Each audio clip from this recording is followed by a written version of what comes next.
Welcome, fans of Star Trek, to episode 4 of the Captain's Yacht, the podcast that takes you on a tour of the next generation, episode by episode. Join us as we board the Captain's Yacht for a 3-episode excursion into the next generation's first season, including the episodes Hide and Q, Haven, and The Big Goodbye. I am at Scholar Beta on all things social media, and I am joined today by my co-host and co-captain, Captain Kanaka. Welcome, friend. Glad to be here. Thank you for having me.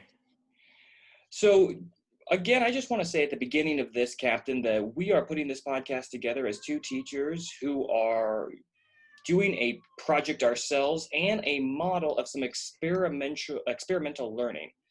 We are encouraging students to get out there, get messy, so to speak, get into the weeds right away with trying to figure out how to make a podcast. You and I certainly are learning a ton about editing. Oh, yes. And script writing. So this has been a great experience, and I can only hope that our students are able to explore and enjoy podcasting as much as we are. So, Captain, I'm going to turn it over to you. Anything you want to talk about before we launch into our first episode to talk about today? Perfect. I just wanted to thank our commenters again. I've been getting a couple comments. Deeply appreciate that. I also wanted to say that deluxe episodes, small 3 to 5 minute segments of our big episodes are done with video footage spliced in. The Hidden Truth Behind Star Trek is our first deluxe episode. It's been a lot of fun learning how to edit videos. Any kind of feedback any of you more experienced videographers have would be greatly appreciated.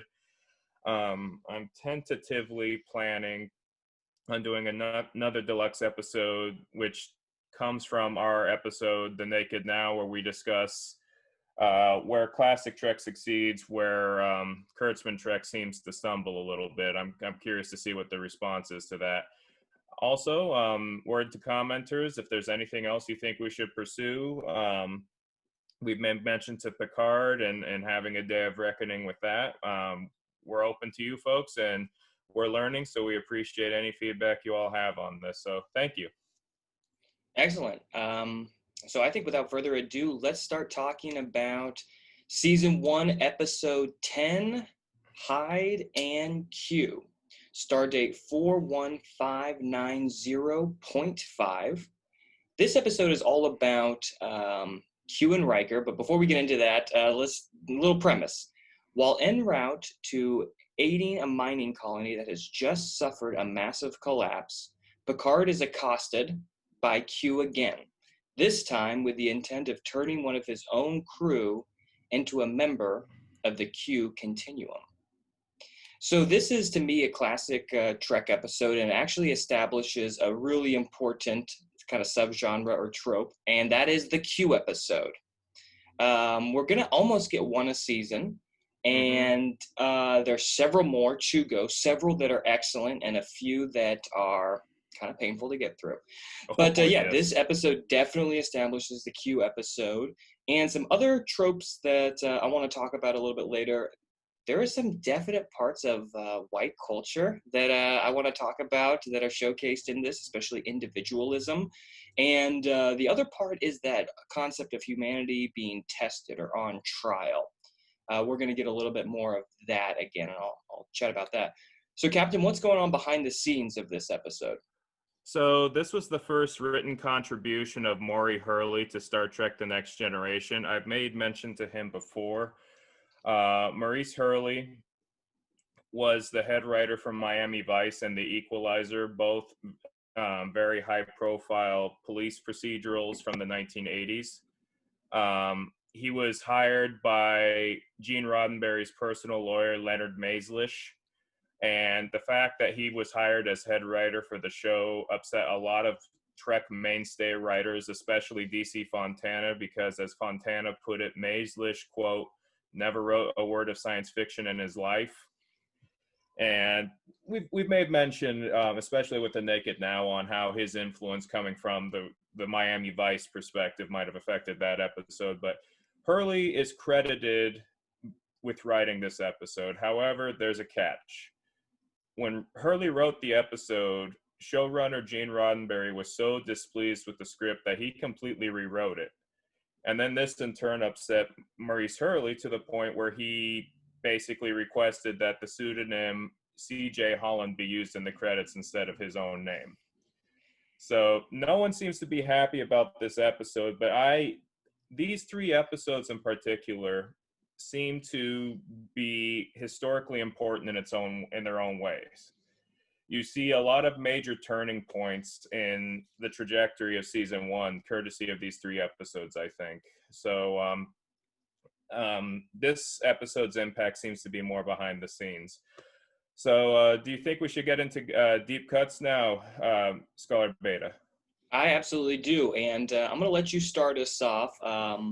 And as we kind of start talking more about Riker's character, which I alluded to a little bit earlier, I'll jump in here. So why don't you get us started, my friend? What's working for you in this episode?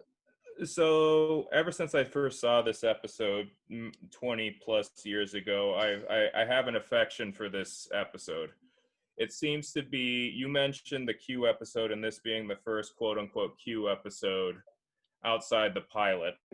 And I think there's something to that. And I think getting that norm in as a staple of Star Trek The Next Generation, it's more competent than Encounter at Farpoint is. I also made the note, and I know we disagree on this, that this is one of the first episodes of the show where the good elements way more than the bad. So Roddenberry has a thesis, and one of the reasons why Gene Roddenberry wanted to make Star Trek The Next Generation, as I mentioned in our pilot, he originally didn't. But there were 2 reasons why he took it on. The first reason was money, and the second reason was he had the ability to express his thesis about humanity. And for better or worse, that thesis is on full display here. Humanity will continue to grow. Through innate curiosity and desire for self-improvement, we will match and even exceed omnipotence, because Q makes allusions to that, where he goes even beyond us, the Q continuum. And you go, okay, that, what could be beyond the Q's power? And that's an interesting concept. And again, Maurice Hurley really chafed at this idea a lot. He even went so far as to say that Roddenberry's ideas about man and humanity were quote unquote wacky doodle. That is his own quote. There is legitimate chemistry between Picard and Q.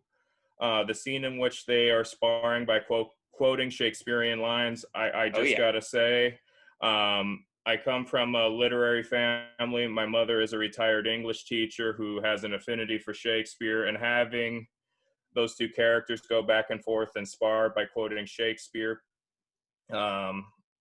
reverberated and resounded very well in my household. So I like that a lot.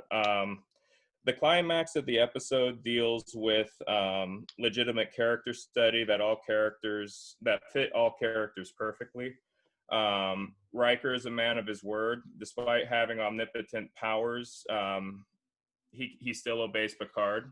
And I know you have something to say about that, dear scholar. So what say you on that?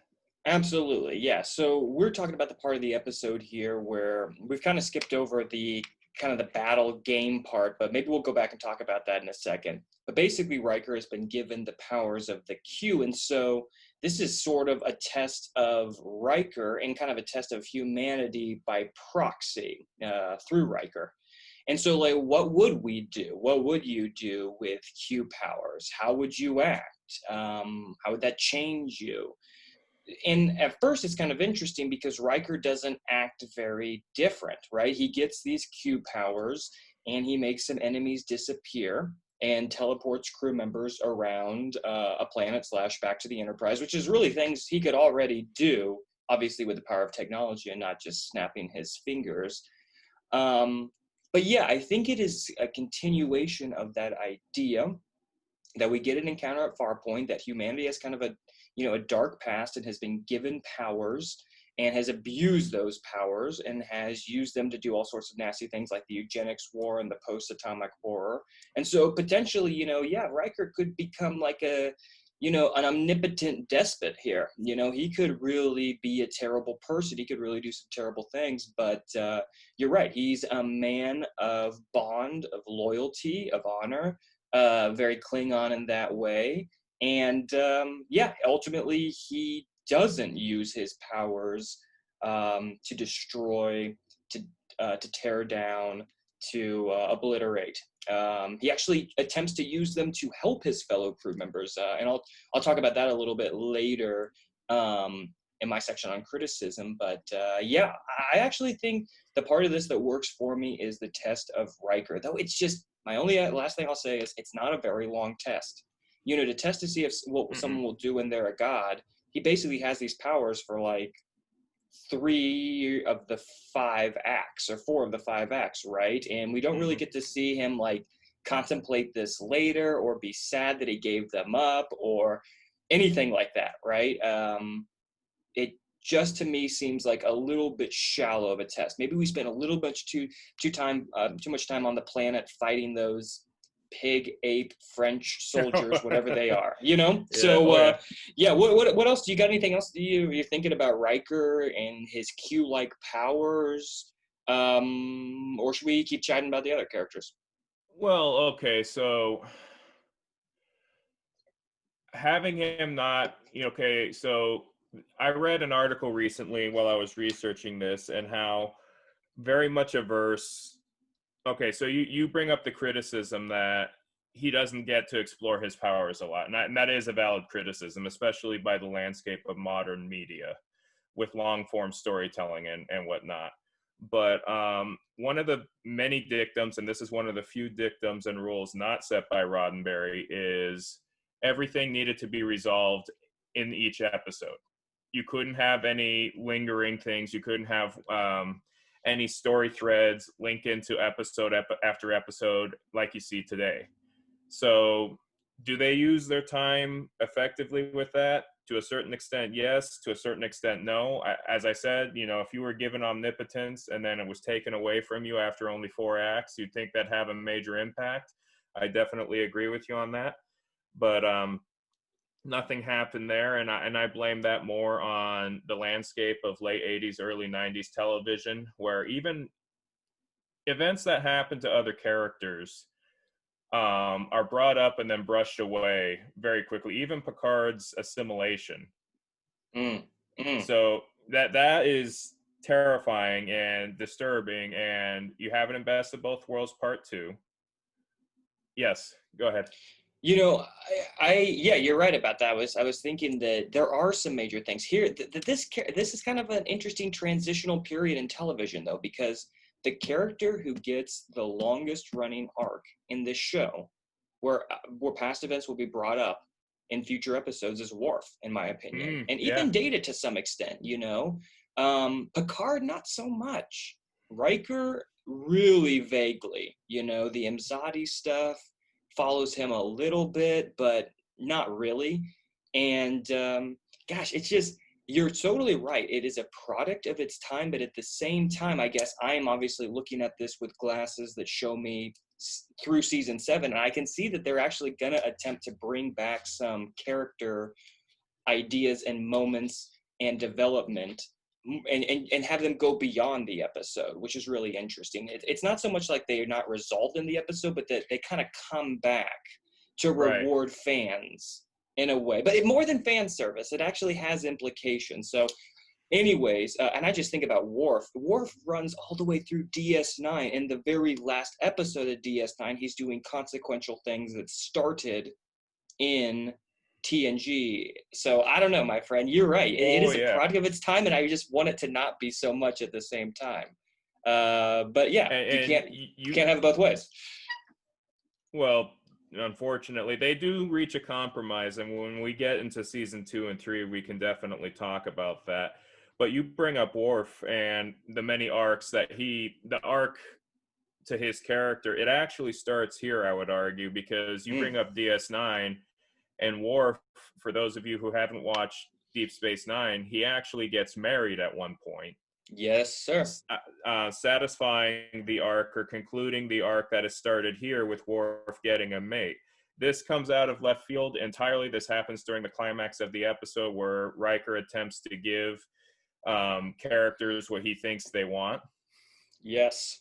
And because Worf is quote unquote forsaken by his culture, Riker attempts to bridge that gap by providing him a mate.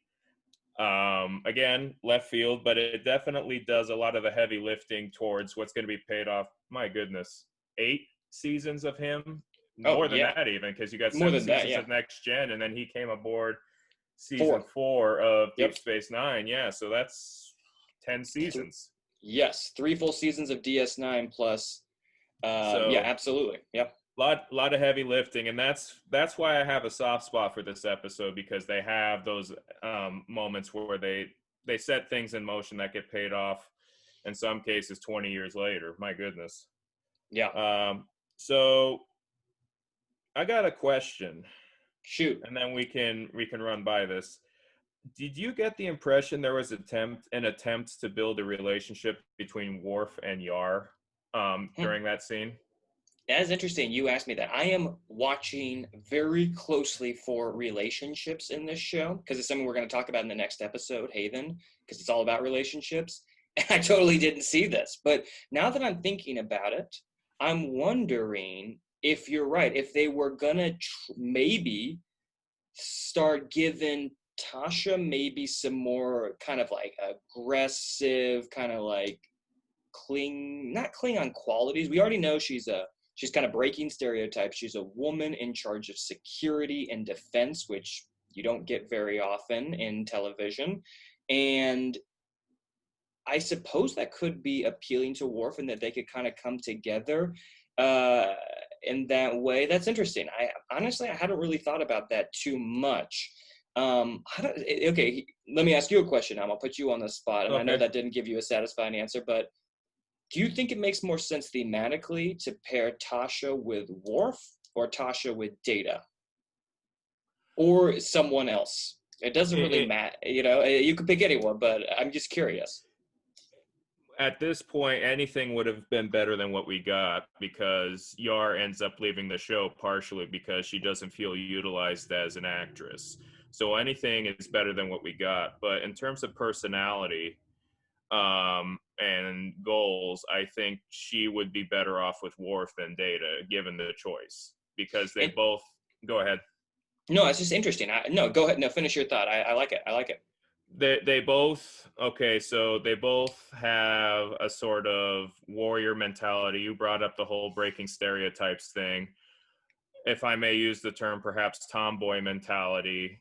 Worf's biggest complaint on Next Generation is that there wasn't a female on the crew that was strong enough to handle Klingon whatever. Yes. And that's come up a couple times in the show. And if I were to pick a character who could remotely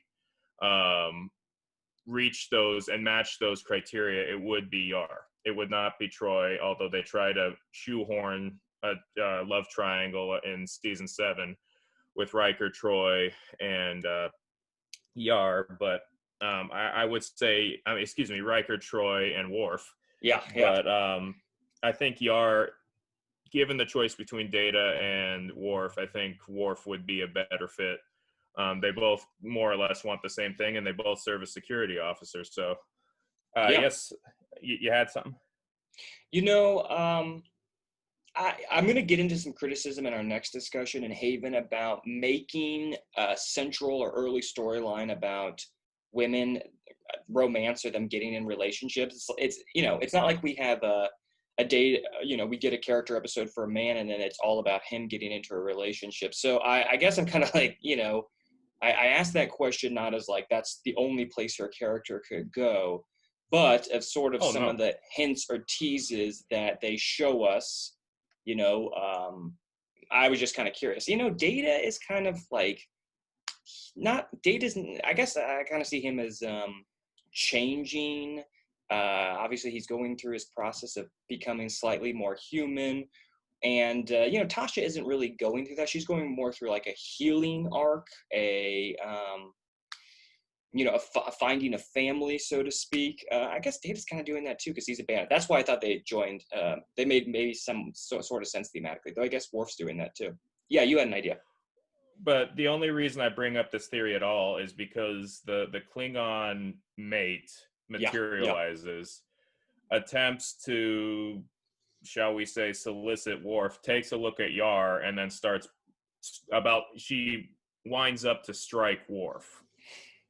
And I guess, I don't know, I don't want to read into that any further than I have to, but this whole would-be violent altercation starts because she sees Yar, and I think the implication is Yar's competition. So, Nice. from that perspective. So, yeah. Wesley having superhuman intelligence, but being too young to be taken seriously, I think that's a good point there. There's a serious left turn from what Crusher was expecting in that scene. I will always maintain, and I'm curious to see what your perspective is on this, Scholar Beta, that Dr. Crusher thought Riker was going to bring Jack Crusher back to life. I thought that was what was going to happen. And I think that's what she thought was going to happen. Data wants to be human, but wants to do it in a, forgive the pun, organic way in which he naturally understands. There you go. Naturally understands why humans do what they do instead of having it given to him. So in other words, the quote unquote destination of being human is not as important as a journey he takes to get there. Plus, I think from a logistical standpoint, actually making Data human and filming scenes where he's human and he's not, it's just too much time and too much effort to do. But it's nice when you can make logistics and characterization blend so well. So that's what I got for what's good. Did you have anything else, Scholar Beta? Yeah, because we kind of started this conversation off by saying that this is one of the episodes that will establish the Q episode trope or kind of subgenre or episode type, whatever you want to call it. And something that I think comes out in those other Q episodes that's established here that I like is that Q is really masquerading as some type of wiser judge of humanity, but in reality, he's not at all. I think this really shows that in reality, he's more down to mess with, tempt, and toy other species. And that's definitely confirmed later. But I definitely get that with him making a bet with Picard. Like, that's almost what he's more interested in than the actual mission of recruiting a human, aka Riker, into the continuum as a further test of humanity. Yeah, so I think that's cool. It kind of shows, it kind of reveals a little more of the man behind the curtain when it comes to Q. Is it really this like judge of the galaxy who's determining if humanity's ready to keep going, or is it sort of a little baser than that, shall we say? Definitely.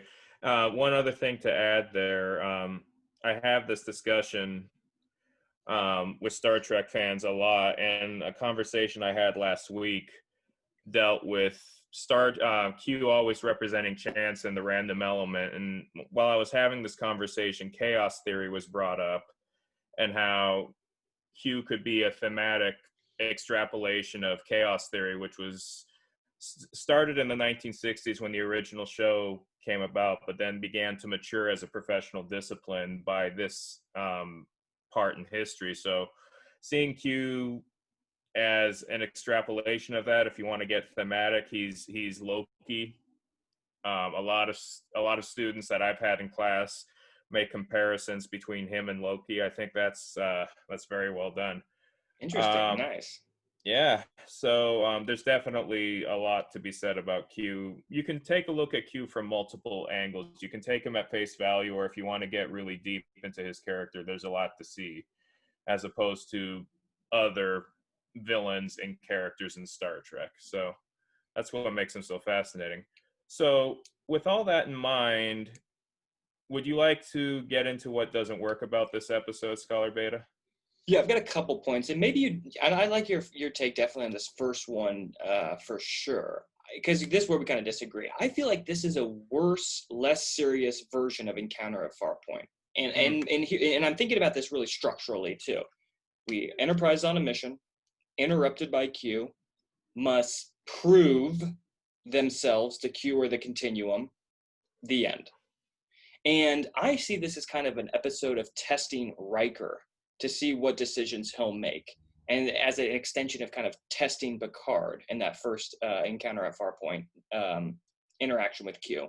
What do you think about that? Do you think am I overgeneralizing the similarities? What's your take on that? No, I think that's very well done. The one thing in which I think Hiding Q does better than Encounter at Farpoint is it does a little bit more to the characters with less of the runtime. Yeah, that's a good point. Encounter at Yes. Farpoint was a supposedly 2-hour TV movie, and that episode had a lot of other heavy lifting to do too. They had to establish the world, the landscape of the galaxy, and very little was issued to characters. In terms of it having the same basic plot, I think that is a good catch. And in terms of humanity proving itself, also a really good catch. But the one thing in which Hiding Q does it better than Encounter at Farpoint is definitely the characterization and what each character wants, how they interact. Almost every character has its own moment there. Yar has a moment. I'm going to venture a guess to say that this is one of the last big moments Yar does when she's in the penalty box. Penalty box, yeah. Yep. So I like your point a lot about the runtime. You're absolutely right. It basically communicates the same thematic ideas in half the time.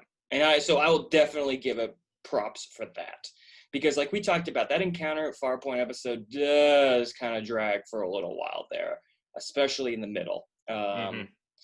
Okay. So let's talk a little bit about individualism versus individuality. It's something that great Dr. Cornel West talks about. And really, to me, maybe I'm just like overreading this. I want to get your thoughts on this too. So the way I understand it, individualism is an ideology. It's this idea that the individual can stand apart from society. And individuality is more of your unique story, your characters, your characteristics, what makes you, you, the experiences you've gone through, the abilities, skills you have, stuff like that. And I feel like people use these really interchangeably, but it's that ideology thing that I want to talk about. So this episode, at the climax, we have Riker attempting to use his gifts to improve the lives of his crew members. Like you alluded to, he gives Worf a Klingon mate that Worf rejects. He gives Geordi his eyesight, which Geordi rejects. But will later accept, but not from a god. He gives Wesley, 10-year boost or a 15-year boost or something like that, which Wesley rejects. And he offers to make Data human. Data rejects that idea. So it's the Wesley one I want to point out on, because I think this really highlights some individualism at work here. Wesley says, I just want to get there on my own, honest, with the implication being, I don't want help from God, So we're not ready to directly receive help from God, nor become gods ourselves. It's kind of the message I'm getting out of this, but also, even if God wanted to lend us a hand, it's more righteous and in line with humanism or Starfleet philosophy to just do it ourselves. And I just think that's a little too simplistic. We need others to better ourselves. I mean, You and I are teachers. You know what I'm saying? It's not like you and I are the only dispensers of knowledge, but it's the community where we learn and explore and make podcasts together and have discussion and can see ourselves as models for other people and other people as models for ourselves. We need each other. You know what I'm saying? I don't think we need a godlike entity to accelerate our development necessarily, but I just am worried that this kind of message it kind of really just hits individualism, and which I think is kind of a toxic philosophy in our society right now. I think you bring up a really good point, using for lack of a better term, divine intervention, and how people reject that, because Roddenberry himself was an outspoken atheist, really outspoken atheist, and you brought up humanism, and there is a lot of historical evidence that demonstrates that Roddenberry, another reason Roddenberry tried to make the show was to promote humanism. Yeah. Um, and yeah, no, I see on that. And again, taking into account the perspectives present in the writing room, Yeah. and Absolutely. all those different factors at play. It's interesting seeing how all that plays out. We're getting low on time. Do you have anything else to add there, or should I get into my parts? I'm just going to say one last thing, and it's be very careful of quoting Shakespeare. They quote Shakespeare to wrap up this episode. To thine own self be true. It's something that Polonius tells his son Laertes in Hamlet in the first act. That doesn't mean follow your own beat in life. That's not what that means. It's actually financial advice that Polonius was given to Laertes. So just be very careful about quoting Shakespeare. Try to come off as sounding like you know what you're talking about. Just to all my students out there, be very careful. You really need to understand irony before you start quoting Shakespeare. That's all. There you go. Let's do awards, my friend. Okay, very quickly, I want to just bring up Oh yes, sorry, Roddenberry. yes. Roddenberry. The thing that I don't like about this episode, and this has bigger repercussions throughout the rest of the show, especially the first 3 seasons, is Roddenberry breaks his own rules. He breaks his own rules. As I've mentioned before, there were 30 writers on Star Trek The Next Generation, and that turnover was so high because Roddenberry had a very rigid set of instructions for what writers could and could not do. And the thing that he says is there can be no conflict between characters. There is conflict after Riker gets Q powers. And the irony, we're talking about irony, the irony here is that Roddenberry essentially ghost wrote this episode. He jumped Maislish's credit and he wrote it himself. So this sets a precedent that it will eventually lead to Maurice Hurley leaving the show, because he's going to try to hold writers too, because eventually Gene Roddenberry is going to take a leave of absence from the show, and Maurice Hurley is going to be in charge specifically during season 2, and he's going to try to hold firm to those commandments that Roddenberry has, and then Rick Berman, who's a quote-unquote Roddenberry disciple, is going to overrule him or undercut him, and that leads to Maurice Hurley leaving the show. Just wanted to bring that up because this is one of those firsts. Many firsts happen in these 3 episodes, and that's one that definitely has impacts beyond the scenes. So, Trek first and facts real quick. We see a Klingon female with prosthetics for the first time. Keep that in mind because Star Trek V, The Final Frontier, comes out in 1989. This is 1987. Also, The Undiscovered Country comes out in 1991. So, interesting Another thing Hamlet there. reference. Yep, it is. So, my award here is a new one. It's called Consistency. What's that? It's an award given to a story detail or character action that is inconsistent with what is previously established or what will happen in the future. Q promises to leave humanity alone after Picard's bet, but he comes back. I'm not complaining. Many of the great episodes of Star Trek The Next Generation have Q, but I'm just pointing that out.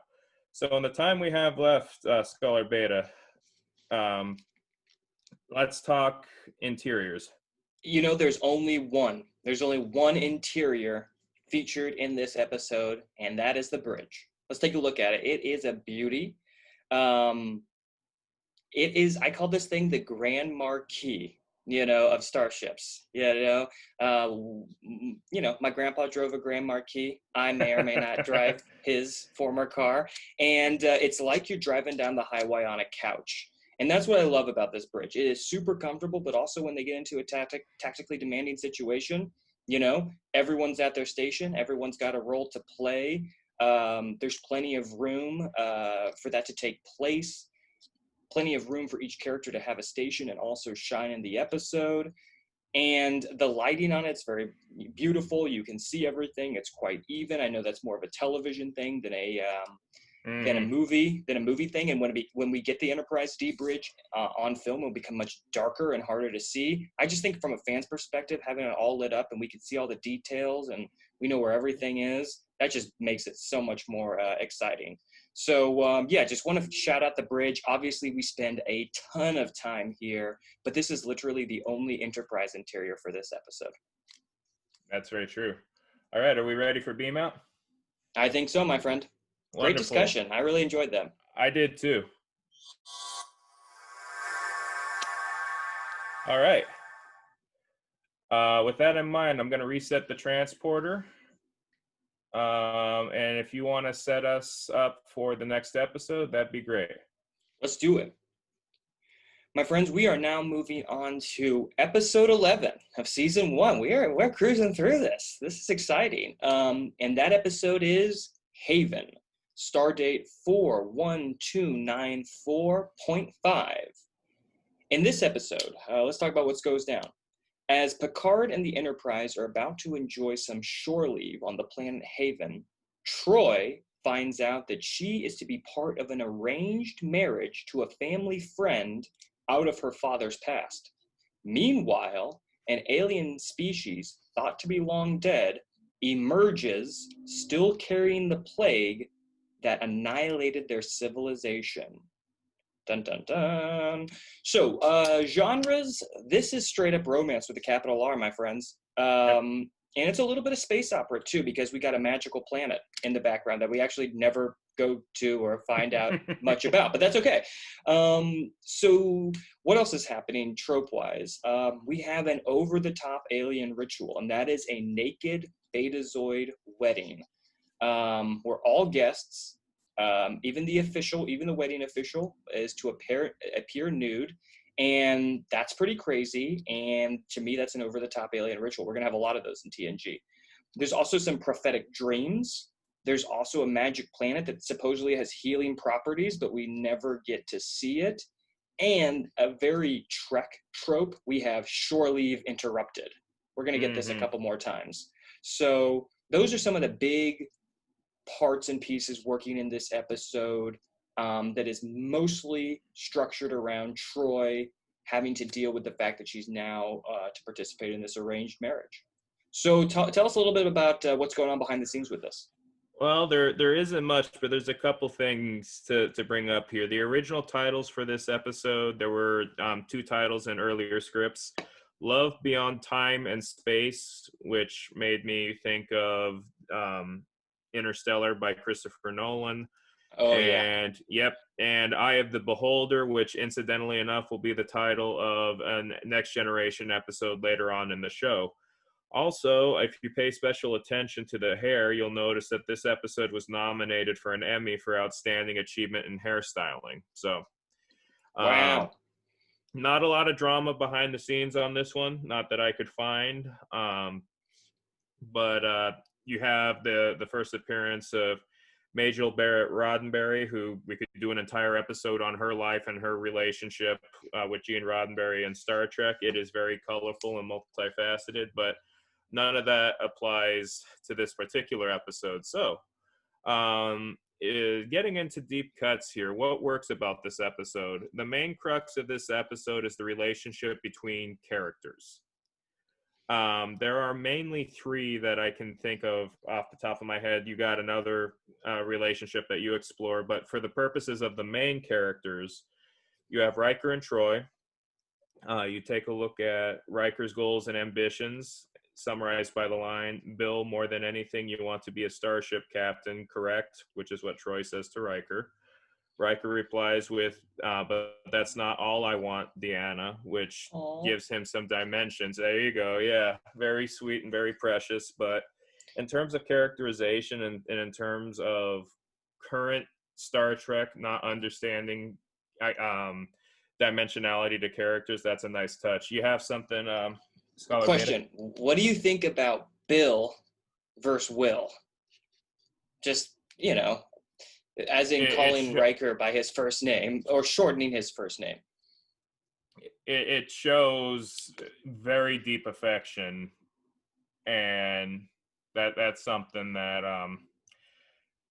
just from my perspective, that's what it signals. It signals extreme affection and basically the implication that there is a long and detailed story behind these 2 characters. And they get into that various degrees later on in future installments. But Yeah. what do you think about changing it from Bill to Will? Because I can hear Picard and Troy say Will, 20 or 30 or 40 more times in the series, but they're not going to call him Bill much more than like what, one more time, or this is the last time. I And just curious. you might have noticed that only Troy does that. Yes.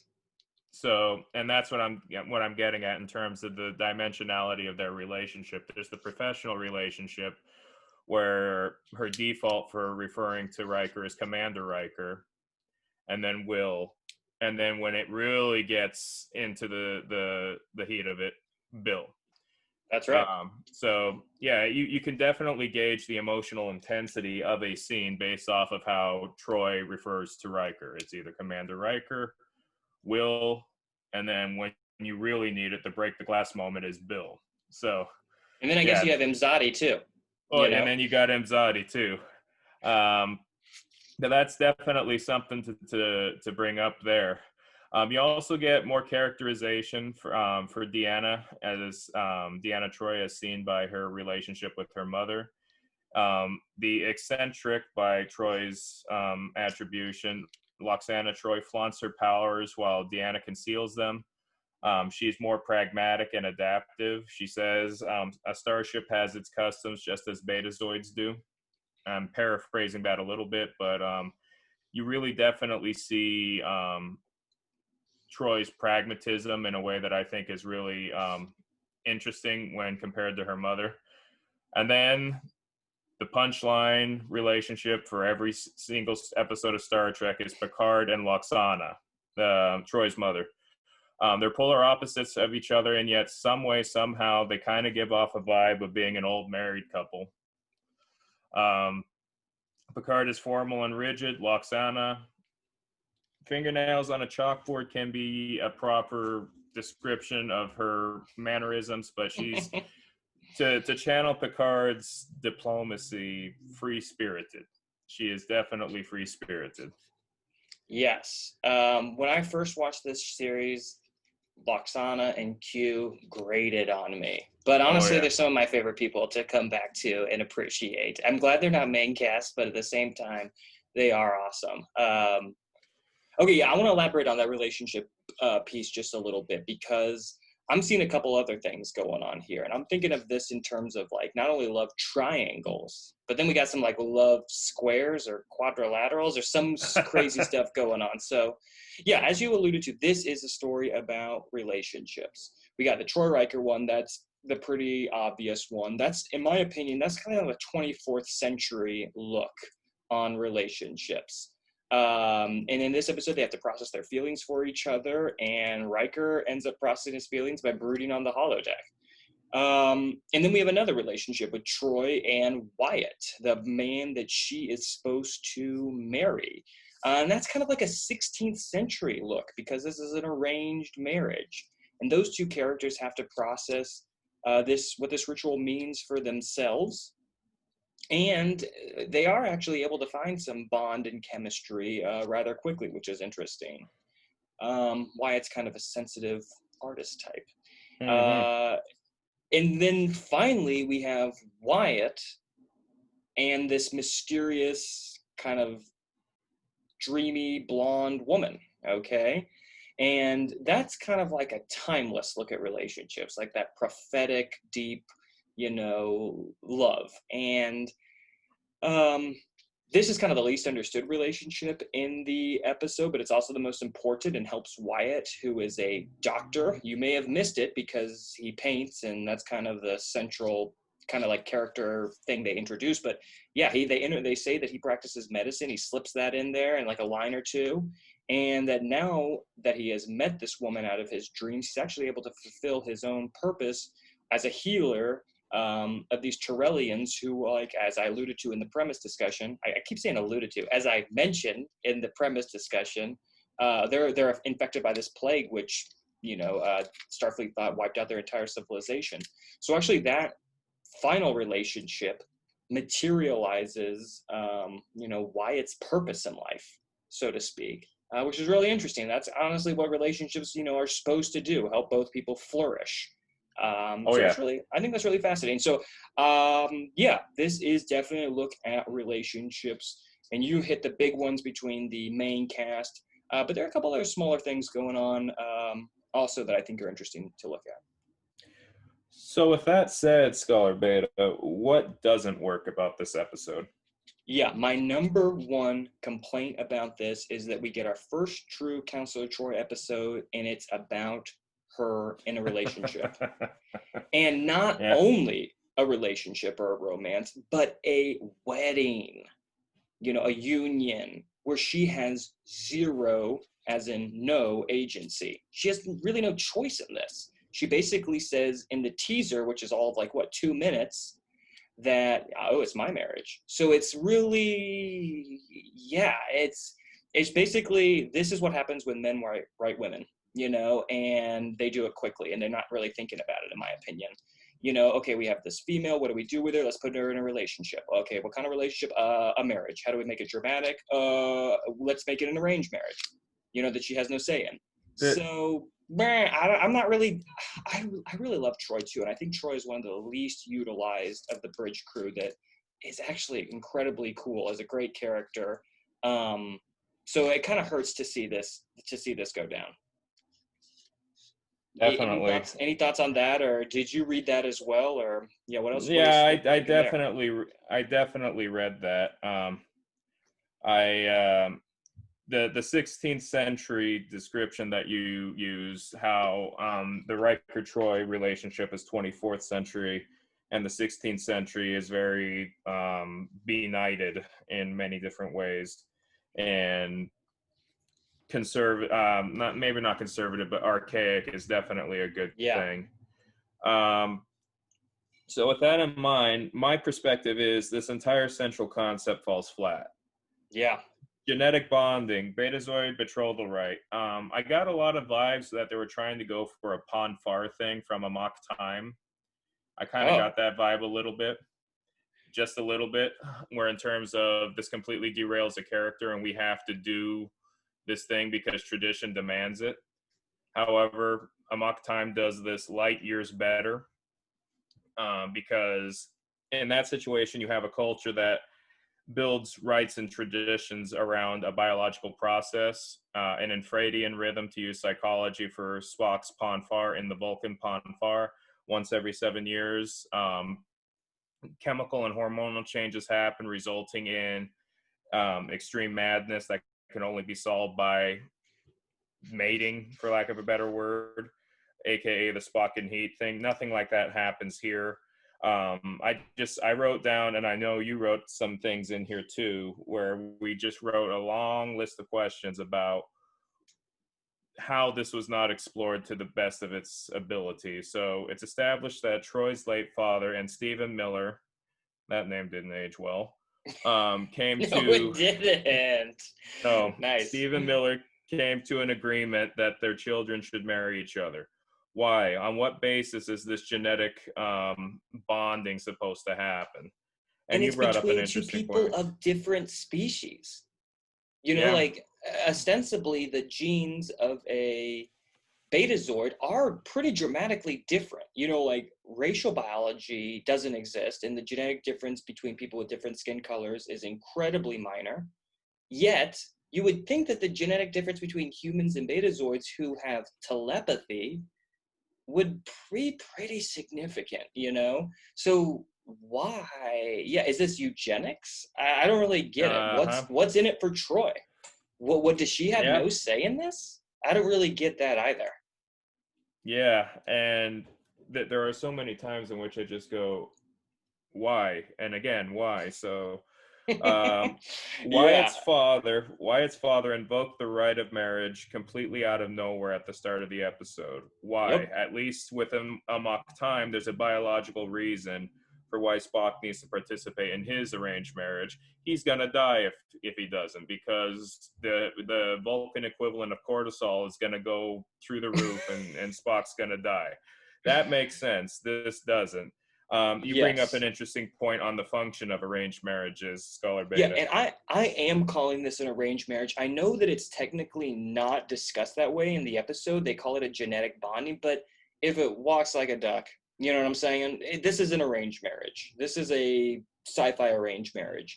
And the whole point, okay, you're the historian, so I will kind of defer to you here in a second, but I have read a Game of Thrones, aka Song of Ice and Fire, many times, and I understand arranged marriages, my friend. And the point is that it is a political tool. Yep. It is to secure either a political union. It could be in another way to like secure hostages, so that two nations don't betray each other or something like that. So I don't understand why we would have an arranged marriage when there's zero politics involved here. Okay, so marriage, I would counter as a historian, Please, yes, please. where I agree with you with the political stuff. That is one function of an arranged marriage from the aristocratic side. You have two medieval kingdoms that are upset with each other. We marry the respective children of either side. It's over. No more conflict. But from a cultural standpoint, there's also socio-economical reasons for why you would want an arranged marriage. Yes. Yes, and that also falls flat because at least in the Federation, money and upward mobility in that sense, it doesn't exist. So that's another way in which it falls flat. But I would be remiss if I didn't bring up that in addition to the political stuff that they like to play on for Game of Thrones and medieval literature like that, there's also a cultural and socio-economic reason for why you would have an arranged marriage. It also could be, and this happens too, and this could have been interesting, they could have done a matchmaker where through culture or through some sort of sign that the Betazoid culture would say, okay, these two would work well with each other. Let's arrange a marriage that way. In some cultures in this world that happens. It'd be interesting to see that perspective, but we're not dealing with that kind of those kinds of demographics in the writing room. Or what if it is, it is really bad for like, I don't know how to, for betazoids to continue to reproduce because for some reason, and that they have now decided in their culture that they're going to intermix with other species, for lack of a better word, to kind of dampen their telekinetic powers because maybe it brought on like too much civil war or strife. Because remember in the episode, okay, I gotta remember the name of this one. It's the one with the betas. The one with the Betazoid who has like a problem. Tin Man. The Tin Man. Do you remember that one? Oh, okay. Yeah, Tin Man. And he kind of has like some issue where there's something going on with his Betazoid brain that's really that could be very bad. I can't. Maybe I'm looking into. Maybe I totally forgot about the premise of that episode. I need to go rewatch it. But I guess I'm thinking about the genetic part, and I'm really feeling like this is eugenics, and there's a reason. But Troy's already half Betazoid, so her powers are already dampened, so that just throws that whole idea completely out the window. We're putting a lot more thought into this tradition than the writers are, I think. Than they did.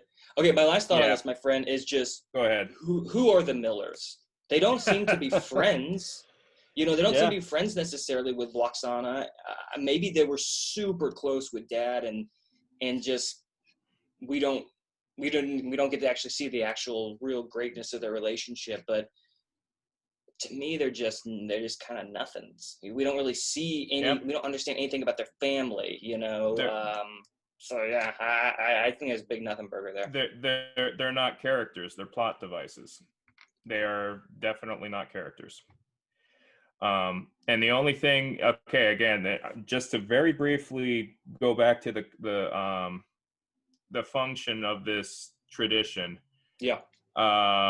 If the Millers invoke this ritual, as Troy established, do they or should they have the right to dictate how the ceremony is going to happen? Because it's very much set up that Lwaxana Troy's hands are tied here, and the Millers wanted it to happen, so it's going to happen because the Millers want it. And then they chafe back and forth on this again, having lived through my own wedding. There's a lot of instant drama and or comedy, depending on your perspective, as to how a wedding is put together. And considering this is an alien culture with great exotic powers, there'd be more guidelines, there'd be more comedy.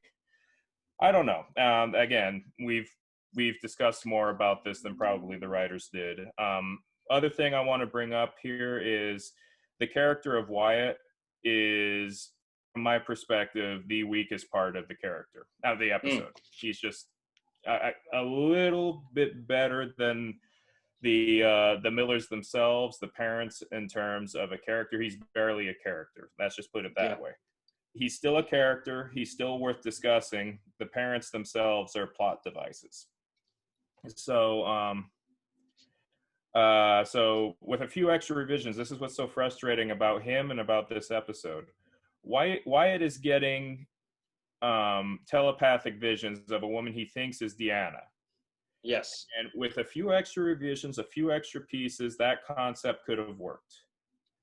So if he's getting visions of a woman he thinks is Deanna Troi, wouldn't he also have actual pictures of Deanna Troi the same way Spock did with T'Pring in Amok Time? I mean, you would think that. I just thought of that, actually. He's never looked her up on, the equivalent of Facebook in the 24th century.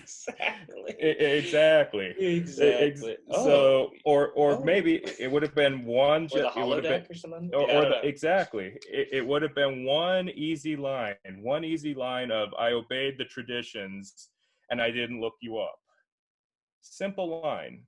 If that's part of the Betazoid tradition, in some cultures, even in Western wedding rites, marital rites, you do that after the rehearsal dinner. You don't, per tradition, you don't see your spouse until the ceremony. You could have done something with that and had it be from the time they're bonded to the time they meet, right before the wedding. You don't have that kind of contact. But no, Wyatt showers Troi with compliments about her beauty, but absolutely nothing else, making him appear really shallow. There's a line where Wyatt apologizes for the portraits and says Deanna is beautiful. Going back to what we said about him being a doctor, if he had more motivation into saying, okay, I'm a physician, you're a psychiatrist, psychologist, I can heal the body, you can heal the mind, we're perfect for each other that way. Exactly. Yeah. But they didn't put that much thought into it. Now, I'm going to blame the production breakdown on this, because there was a time, I need to research this some more, where squabbles between Roddenberry and the writers got to the point where production actually shut down for a couple weeks. And I am going to postulate, and this is just a tentative hypothesis, that it happened around this episode. Because these are softballs. These are full-on softballs where if you want to create an alien custom, have some fun with it, and they clearly don't. You had something else here, Scholar Beta. This is just, this is coming from an unmarried participant in this conversation, but does marriage matter in the Federation? I mean, it's interesting that obviously they have children and they raise children. I say they, people in the Federation, people outside of the Federation, obviously, or in the member planets. I mean, they have children, they raise them, but, and I suppose monogamy is still probably quite important in the 24th century. It's just really interesting to me. I just, it's not really so much, if you're a Starfleet officer, it isn't about, creating a home. It isn't about, financial investment together, or, it isn't about, some of the other non-love or child-rearing parts of marriage, So I don't know. I'm just kind of curious. I just was thinking about the roles of marriage in the 24th century versus the 21st century. That is a really good point, especially considering Roddenberry was so very anti-modern cultural conventions. Case in point, Roddenberry went off the deep end a couple times and made claims like in the 24th century there is no military. Which kind of completely contradicts the premise of the show. But he says there is no military in the 24th century. There is no money. That one's the most famous out of all of them, perhaps. Yeah. He says, mourning death is not a burden in the 24th century. And I'm going to save my explanation for that for an episode in season 3, Yeah. because there is a very specific episode that got derailed because of Roddenberry's dictum, that particular dictum. But Roddenberry, for better or worse, saw himself beyond the modern era and tried to create these hypotheses of what things would look like in 400 years. So yeah, I'd be very curious. I actually, you inspired me to look up if Roddenberry said anything about marriages, because that would be one of those institutions that I would argue Roddenberry would be against. And I'm just gonna say really quickly that this show's kind of like a relationships, as in like without relationships. It's or a relational, or at least in the romantic sense. Riker never really gets with Troy until the films. Doctor never gets with the captain.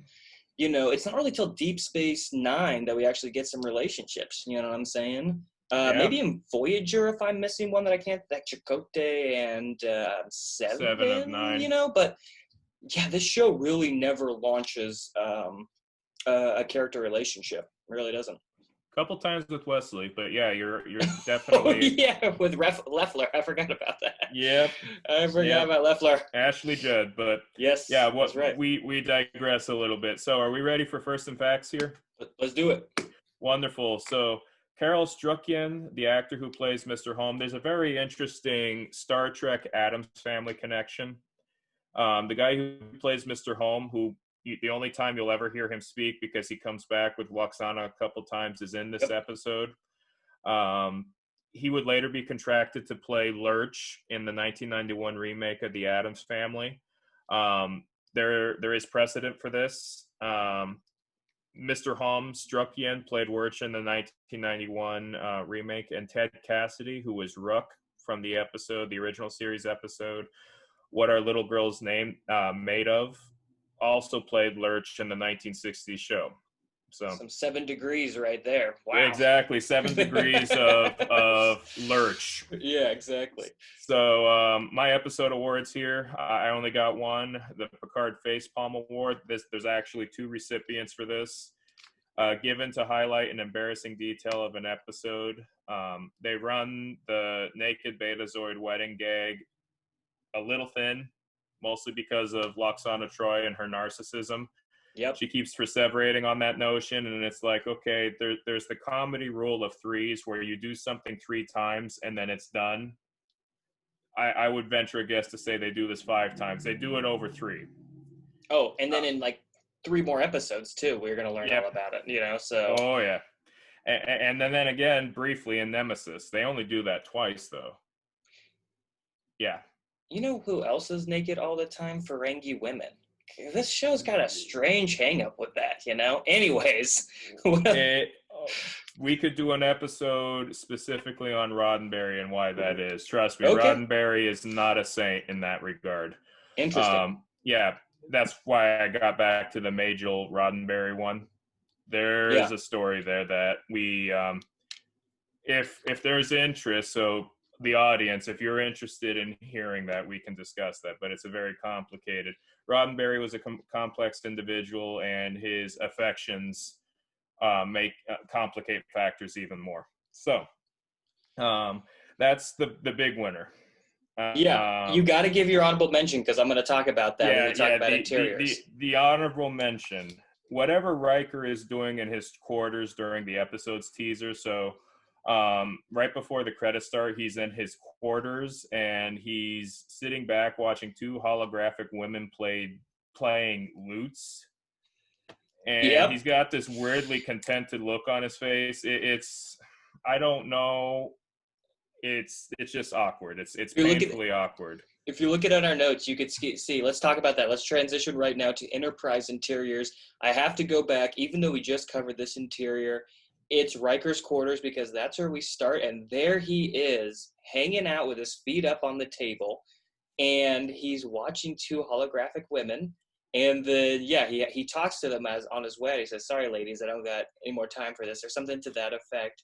Then he discontinues the projection. You can see that I have like a wide view of his room there, and what's missing is that rock and that shuttlecraft from the last episode. I can't find it Yeah, anywhere. you're He right. totally redid his quarters. He hasn't got a weird thing on his desk, but it's like a gold circle. It's not a rock anymore. So that made me kind of sad. And okay, so for our second Enterprise interior is, I couldn't find the name of this place. I looked up on the schematics. I looked it up on Memory Alpha. People refer to it as a totally different areas. This is called the Lounge, aka the Formal Dining Area, aka the Dining Room. In the script, it's referred to as the Formal Dining Area. And like you talked about, eventually all these, formal gatherings and parties and receptions and concerts will all take place in 10 Forward, but obviously they don't have that set created yet. So in the meantime, we get this kind of boring box hotel conference room.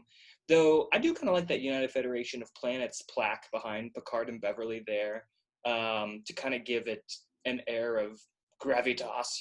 This is an official dining room or something. Oh, yeah. It's more than the crew quarters. It's more than just a redressed crew quarters. So I appreciate that part. So that's my Enterprise interior, the lounge or formal dining room or dining area, whatever you want to call it. And then back to Commander Riker's quarters for, whatever he's doing there. I haven't the slightest idea. I given it's Riker, all bets are off. Yeah. So, are we ready for beam out here? I think so. Wonderful. Let's start beaming out here real quick. 2, 1. There we go. All right. So, as I reset the transporter, would you be interested in giving us the teaser for our third and final episode for our outing today? Let's do it. Awesome. Yeah, we're about to circle back and redock with the Enterprise, but our last stop on the Captain's Yacht is episode 12, The Big Goodbye. And premise here is, in order to relax before a linguistically challenging assignment, Captain Picard, Data, and Dr. Crusher decide to visit the ship's state-of-the-art holodeck. But a malfunction caused by another ship's scanning beam traps them in the holodeck with the safety controls disabled. Dun, dun, dun.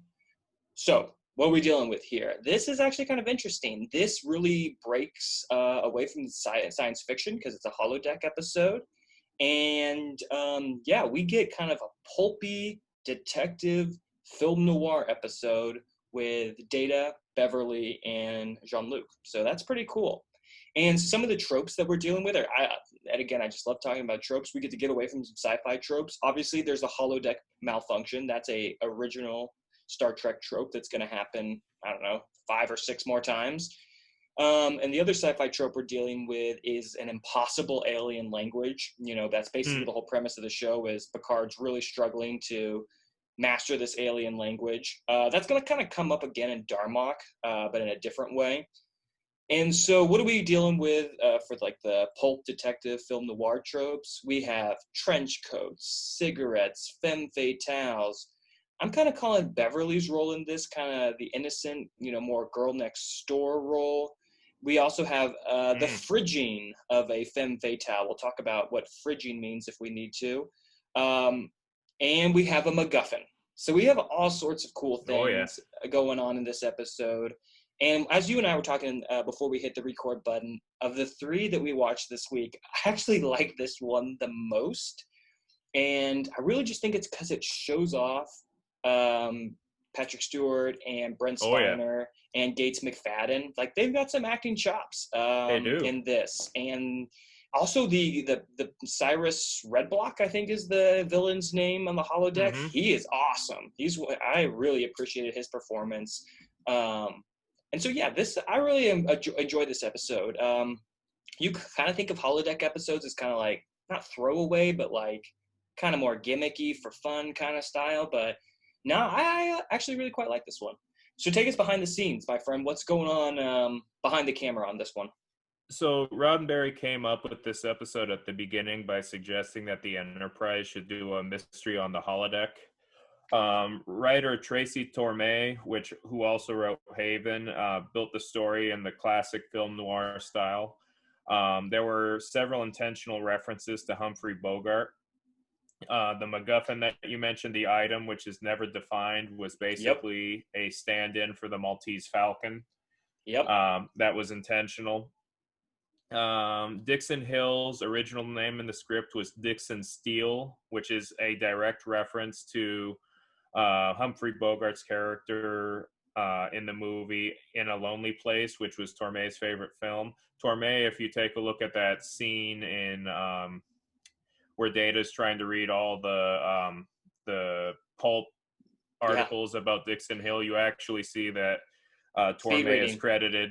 Yep, he's speed reading, but at the beginning, that first page, you get to see it says Dixon Hill, and then Tracy Torme is the credited author on the right during the speed reading process. Pardon Nice. me. We're recording this during daylight savings time, folks, so forgive us if we're not completely sharp. Yeah. So with that in mind, Hey, before we move on to the deep cuts, let's talk just for 2 seconds about what a MacGuffin is. Is that cool? okay, Just so yeah, our audience absolutely, yeah, I'm sure they know what it is, but let's just define it because it's an important literary tool that I think people should know about. Do you want me to take a shot at it, or do you want to? go ahead, and I have one other thing to mention behind the scenes, but go ahead and make it so. Absolutely. So a MacGuffin, my understanding and my definition of a MacGuffin, when I think of one, it's a plot device. It's an object that the characters need for some reason. It's actually what it does is not important really. But the idea is it's the central thing that all the characters are trying to get to. You know, the antagonist wants it, the protagonist wants it, and it by the nature of the fact that so many people are working so hard to get this thing, it's obviously important. The MacGuffin I think of that comes to mind when I think of MacGuffins is the briefcase in Pulp Fiction, the Ooh, film by good. Quentin Tarantino. What's in the briefcase? It doesn't matter. That's the whole Nope. point of the MacGuffin. It really doesn't matter. What matters is that the characters are so invested in trying to get it, and the interactions and the chemistry and everything that comes from chasing down or trying to protect this MacGuffin. Does that seem reasonable to you? Anything you want to add to that? Definitely. And in my film psychology unit that I teach in psychology class, we talk about that. Another famous MacGuffin I would bring up from science fiction would be the Death Star plans too. Oh, absolutely. Yeah, That's big. Yeah, that's really big. Yeah. really big. And I have students, there's an assignment on Monocoy Enterprises, if you're interested, that talks about storytelling and the archetype of the MacGuffin revolving around Star Wars. One brief thing before we get into deep cuts: the original name for Dixon Hill was Dixon Steele, in reference to the Lonely Place, but they had to change it not because of any copyright infringements, because In a Lonely Place is not a Paramount Pictures property; it's Warner Brothers. Because I was thinking if they did it in house, yeah. But the official reason was having Picard's alter ego be named Dixon Steele bore too close a resemblance to Remington Steele, played by future Bond actor Yep. Pierce Brosnan. So I that was like the it. official reason. Yeah, there you go. But there's another universe out there that Dixon Hill is Dixon Steele, and it's interesting to see that. So, are we ready for deep cuts? I think so. Yeah, let's get into it. Awesome. So this is the full exploration of the holodeck plot device. It's a great way of using, well, okay, so it's an attempt to use an old Star Trek method of using pre-existing costumes without resorting to parallel world formation or time travel, which they used a lot in the original series, and that's by design. If you take a look at Roddenberry's original pitch, um, great way to keep costs down. Again, it's an effective and clever spin on a way to make the numbers work, because they lost several $1 million during this first season. It's another really great dive into Picard's psyche. We learn a weakness that Picard can't spell, which, okay, in the grand scheme of things, not that important. But as a kid, seeing this great Starfleet captain struggle with the same thing I did as a kid was like phenomenal. Yeah, Um, facts. Me too. I struggled with that a bunch as a kid. Definitely. Picard shows great range. Patrick Stewart shows great range, and Picard by Yeah, extension as yeah. Dixon Hill. It's also nice to see Picard happy and excited. This is kind of the first episode Yes. where we actually see him excited to that degree. He is So, giddy. He's very giddy. He's excited. Again, compare this Picard to Encounter at Farpoint Picard. There's almost no comparison. Yeah. And so, yeah, just kind of thinking about what you were saying, this is world building. This is world building in terms of the holodeck. What can we do with this piece of technology? How can this be a tool in our storytelling toolkit that's different than time travel, but kind of serves a similar function? So it's like feeling out a part of the Star Trek world that we were able to get with time travel or mirror universe, kind of where things are flipped around and such. So where we don't have to experience life on the Enterprise is what I'm trying to say. However, I think it really works. I like it. Let's see here. So this is not the first time the holodeck appears. I actually knew this. It appeared in the animated series first. And also we had a very brief glimpse of it in Encounter at Farpoint, where Data has gone into a natural environment to whistle. Am I right? Isn't that what happens? He whistles to Pop Goes the Weasel, which is something that Riker remembers and then forgets. Yep. Yeah. So exactly. To me, I see this as kind of a fun world building episode where we really get to feel out. I can say it. The holodeck. But okay. So what else is going on here? In one sense, we're world building. We can see what this technology is capable of. On the other hand, I honestly think this hits kind of a cool thematic idea, and it's about an exploration into how real the characters in the holodeck feel and their limitations and restrictions on being on the holodeck or being holodeck characters. And I feel like that's sort of a commentary on, humanity interacting with computers and what humanity a computer can reflect, which Data and Geordi are both going to really explore. Data is going to explore his own humanity reflected, as a computer reflecting out. And then Geordi is going to, the whole Leia Brahms arc. He's going to kind of go through the same thing. What are the limitations of a holodeck character, of a computer? They're going to explore romance and all sorts of stuff like that. And there's like some existentialism, which you'll talk about, I think, or I can just say now, what's going to happen when the holodeck ends? Am I going to be able to go back to my wife and kids? Will they be there waiting for me? Picard's like, I'm not sure. Turn off, So, I think this definitely, there's that kind of interesting Star Trek thematic exploration about computers and humanity. But really, kind of that world building function is one of the reasons I think this episode works so nicely. Definitely.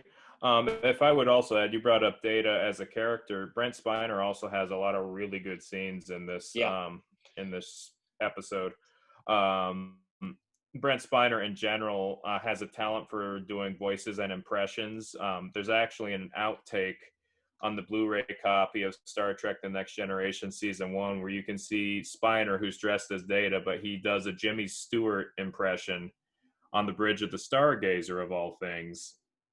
And he makes It's a Wonderful Life reference by stating that the Stargazer was built in Bedford Falls. Totally missed that. Nice. Yeah. So good deal there. You have an interesting thematic examination there. So I was the thematic thing about exploring humanity and computers and that interaction. That's kind of like season or series spanning. But in this episode, one of the ideas that connects these various, there's really the A plot on the holodeck in this very, very loose, weak B plot. Not weak, but minimally explored B plot with they're not Torellians. That was the last episode. These are Geradans. That's right. So the thematic idea I was thinking about that's explored just within this episode is the idea of communication, right? Picard is having difficulty learning to communicate with the Gerarda. On the holodeck, he can't communicate with the bridge. Bridge can't communicate with him.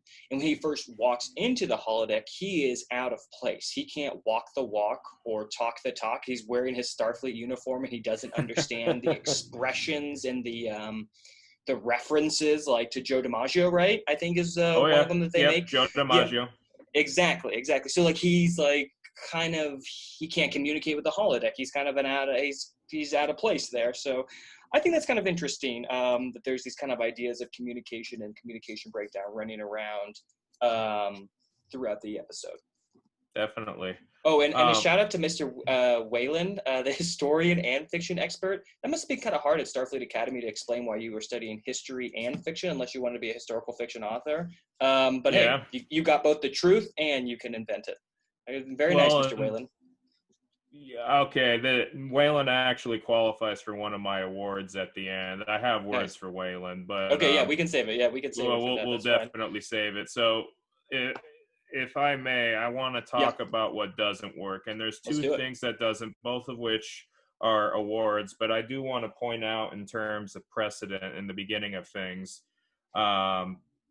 I am going to venture a guess when I teach historians at the end of the school year to build narratives. That's the final project. They research, design, and build museum exhibits and possibly podcasts, depending on how effective we are at this, on a narrative that they design.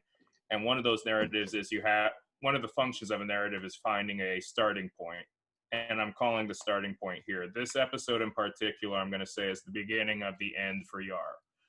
Because Yar is Denise Crosby is very, very much underused in this episode. They don't know what to do for her. She only gives expository dialogue. She does the same thing in what you call it, Haven. Thank you, Haven. Yep, absolutely. But she at least can, you at least see her more. You don't see her at all here.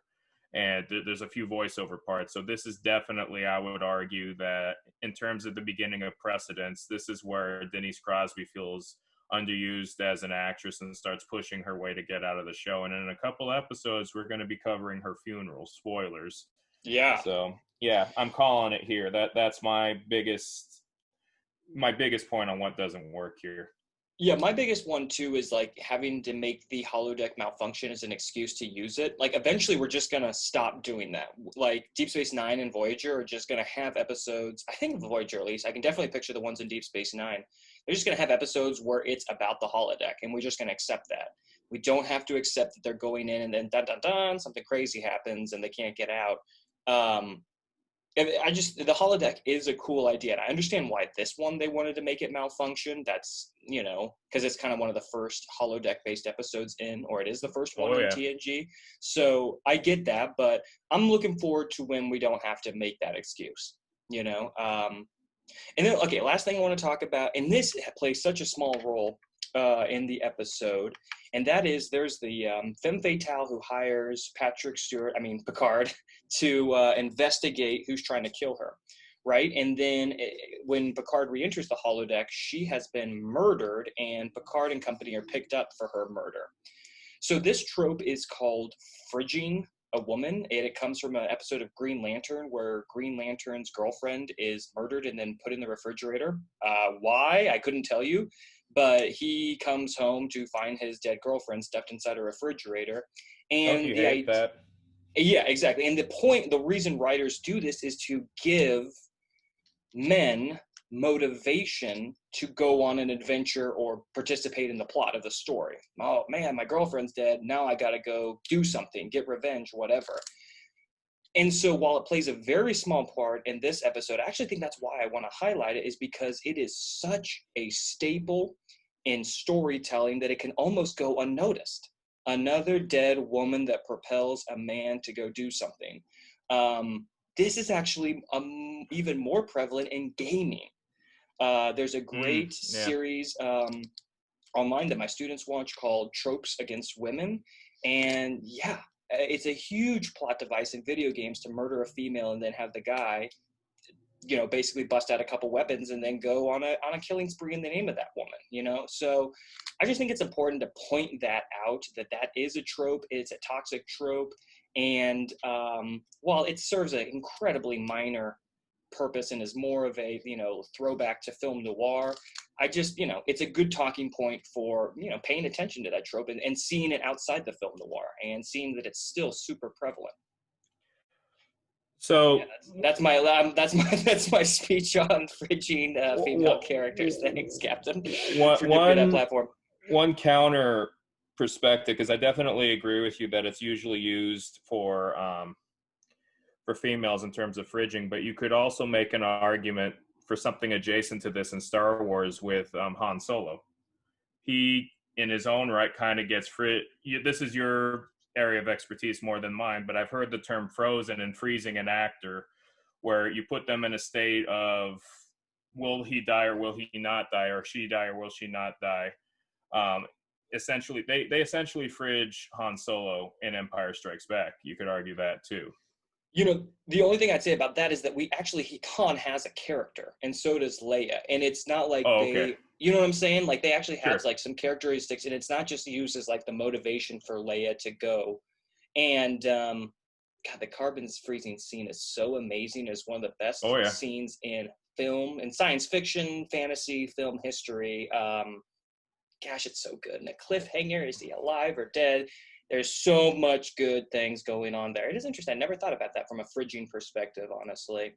I just brought that up because when you describe, I've heard that term a couple times, as I said, not my wheelhouse, but I wanted to bring up that as a possible perspective. But I definitely agree with that it's overly used in terms of women, and it's usually underdone and cheap. Yeah. So, are we ready for first and facts? I'm ready. Wonderful. Okay, so the fictional baseball team, the London Kings, make a reference in this episode by Data, as they explain that a quote-unquote shortstop from the London Kings will break Joe DiMaggio's 58-game record. While he's never stated by name, the shortstop Data mentions is Buck Bokai, who is a favorite athlete of Captain Benjamin Sisko from Star Trek Deep Space Nine. You had something? Yeah. Okay. And we're not going to talk about this long, but isn't it amazing that they followed through on that detail? And that's not the most important thing about a Star Trek franchise. That's not the most important thing, that we can follow through on those details. But gosh, it really shows some expertise in show running and continuity and world building. And that's what the Kurtzman era Trek just ignores completely. Or uses badly.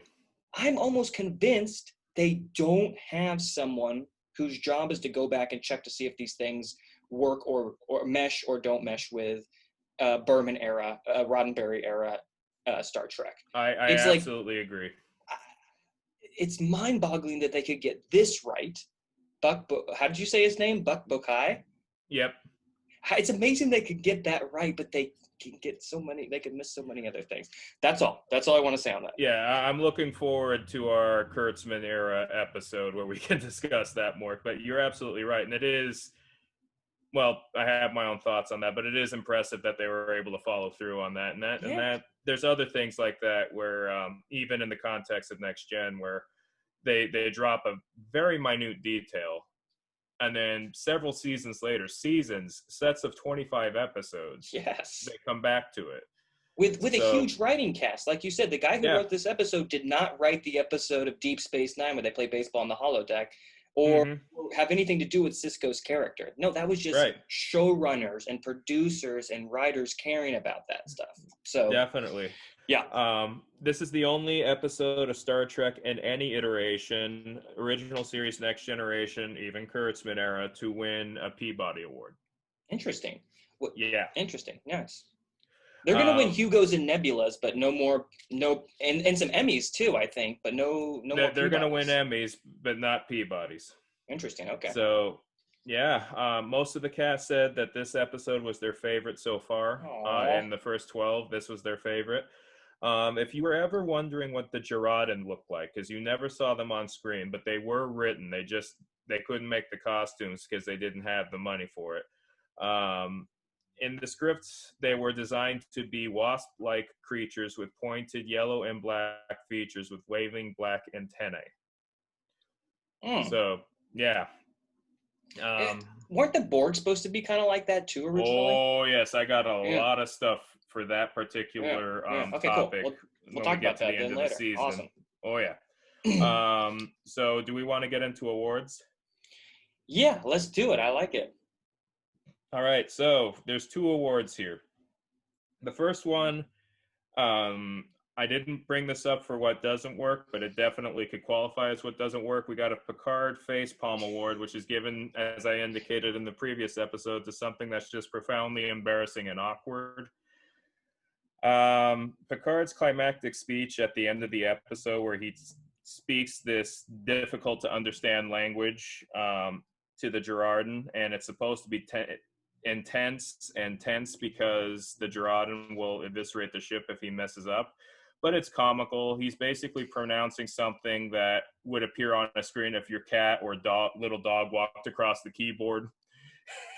Yes, absolutely. Yes. It's more hysterical than it is tense. Also, I'm bringing this one back. The GNDN Award, the Goes Nowhere Does Nothing Award, awarded to an episode detail that sounds important but has no significant impact to the episode's plot or universe. I know I'm putting myself on shaky ground here because I'm a professional historian, but why do historians serve on the Federation flagship? I mean, or fiction experts for that matter. Yeah, or fiction experts. There you go too. Marla McGivers served on the original Enterprise as an historian, but that episode really builds up the fact that she literally has nothing to do, and she's only brought out for this one mission to find the botany, to go on to the Botany Bay. And I'm going to argue Wayland does even less. And, you know, this is not to say that historians don't have a place in the 24th century, because they do. And I would argue that with the invention of time travel, they have more of a place in society than in ours right now, because I bring up that I'm a historian, and usually I get, for people I'm just meeting, various degrees of, oh, that's nice, or I hated high school history when I was a student. So this isn't to say that historians don't have a place in the 24th century. It's just extremely weird and extremely contrived that an historian who is also, as you point out, a literary expert happens to be on a Federation flagship. This is his one mission, and then gone. So again, I guess if you wanted to do some sort of comparative history project where you go across a gangster planet like they do in the original series and do comparisons, I guess that's the function of a historian on a vessel, but who knows? Yeah, fascinating. Yeah, his character really surprised me when he was the first person Picard decided to go on this little adventure with. Before Data, Yep. before Beverly, it was, oh, I'll take Wayland. I've been thinking about hanging out with this guy for a couple weeks now. Now it's perfect. Yeah, I don't know. Poor guy gets shot. We got to give him something for that. But that's about true. it. So would you like to talk about interiors? Yeah, I mean, I think the obvious Enterprise interior for this one is the holodeck. And we don't have a great shot of it when it's not, projecting holograms. How it's, the black room with the yellow cross sections, or however you would describe that pattern. And then, so yeah, I just wanted to highlight this. We got Dixon Hill's office with the exit that materializes, then lets Picard back out into the rest of the ship. And then my other screen cap was Wesley and LaForge working on trying to fix it and get the holodeck to open again. So yeah, I like the holodeck, and I'm glad it was featured in this one. I have lots of questions about it, but that's for another time. Definitely. Well, with that in mind, thank you all for coming on this journey with us. I think we're about to dock back with the ship. Scholar Beta, you have some thank yous in order? Yeah, I just, as always, I want to shout out Memory Alpha, folks over there editing that and keeping that project alive. Y'all are still going strong. You're adding stuff for the lower decks and Discovery and Picard, and y'all are working super hard over there, so I really appreciate you. Trek Core definitely accessed the script for Haven, wanted to figure out what that room where they have dinner is, where the reception goes down, and I really appreciate that. And being able to check out some of your screen caps. I don't pull any Blu-ray screen caps because I'm not watching the Blu-ray, but I go and check and see. I'm curious if this special effect aged or if they cleaned this up, and so I appreciate that. And of course, most importantly, all our listeners, who are coming along with us on this journey. And, hey, to the students too, who check this out as a reference to what they might do. Thank you for hanging out and staying with us as we round the 90-minute mark. That's like a whole class period right there. Oh, yes, it is. Back in the old days when we were in the building. Back many years ago, it seems. So big thank you, big mahalo nui loa to our listeners, Memory Alpha, Trek Core. Thank you, everybody, for that. So with that in mind, I think that's it for today. Live long and prosper, e malama pono, and see you all later. Awesome. Peace and long life, my friends. Take care.